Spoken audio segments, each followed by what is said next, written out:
ये भक्तजनों, आज मैं जल जूलनी एकादशी यानी कि डोल ग्यारस की व्रत कथा सुनाने जा रही हूँ। त्रेता युग की बात है। बलि नाम का एक दैत्य था। वह दैत्यों का राजा था। भगवान विष्णु का परम भक्त था। विष्णु जी को अपना आराध्य मान उनका पूजन किया करता था। साथ ही ब्राह्मणों का भी आदर और सत्कार किया करता था। उन्हें कभी खाली हाथ नहीं लौटने देता था। बलि का इंद्रदेव से बैर था। उसने अपनी शक्तियों से सभी देवी देवताओं सहित इंद्र को जीत लिया था। तीनों लोकों पर विजय प्राप्त कर ली थी। दैत्य के शासन का विस्तार देखकर सभी देवता चिंतित हो गए कि पृथ्वी पर दैत्यों का शासन स्थापित हो जाएगा। इसलिए सभी देवी देवता भगवान विष्णु की शरण में गए। उनकी स्तुति कर उनसे इस समस्या का समाधान मांगा। भगवान विष्णु ने उनको आश्वासन दिया कि वह संपूर्ण विश्व पर दैत्यों का राज नहीं होने देंगे, क्योंकि इससे पृथ्वी का संतुलन बिगड़ जाएगा और चारों ओर हिंसा फैल जाएगी। उन्होंने दैत्य राजा बलि से तीनों लोक मुक्त कराने के लिए वामन अवतार लिया। यह भगवान विष्णु का 5वां अवतार था। वामन अवतार लेकर भगवान विष्णु राजा बलि के महल गए।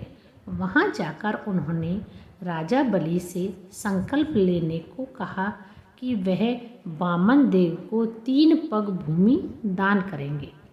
वामन की बातों से दैत्य गुरु शुक्राचार्य ने यह समझ लिया कि यह भगवान विष्णु हैं और यह राजा बलि से तीनों लोक लेने आए हैं। गुरु शुक्राचार्य ने राजा बलि को सावधान किया, लेकिन राजा बलि ने कहा यह संकल्प ले चुके हैं और वह विष्णु जी को अपना आराध्य मानते हैं, तो उन्हें मना कैसे कर सकते हैं। इस पर वामन देव ने 2 पगों में ही समस्त संसार और लोकों को नाप लिया।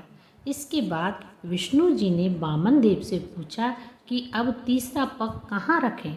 इसके जवाब में बलि महाराज ने अपना सिर भगवान विष्णु के कदमों में रख दिया और कहा कि तीसरा पग आप मेरे सिर पर रखें। इसके साथ ही भगवान विष्णु ने तीनों लोकों को दैत्य शासन से मुक्त कर दिया।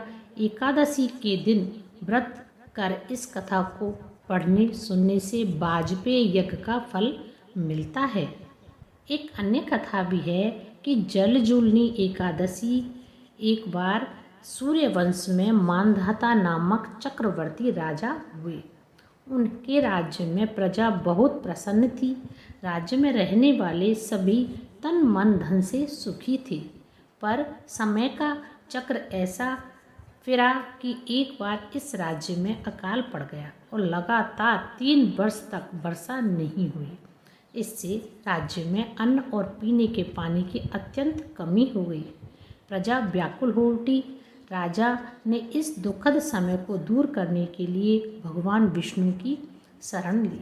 विष्णु भगवान ने उन्हें विधि विधान से जल जूलनी एकादशी व्रत करने की सलाह दी। राजा मांधाता ने इस व्रत को नियम पूर्वक किया और कुछ ही दिनों में वे व्रत के प्रभाव से राज्य में बहुत ही अच्छी वर्षा हुई। राज्य में फिर से खुशियों का मेला छा गया। बोलो श्री हराय नमः। श्रीमन्नारायण नारायण नारायण श्रीमन्नारायण नारायण नारायण श्रीमन्नारायण नारायण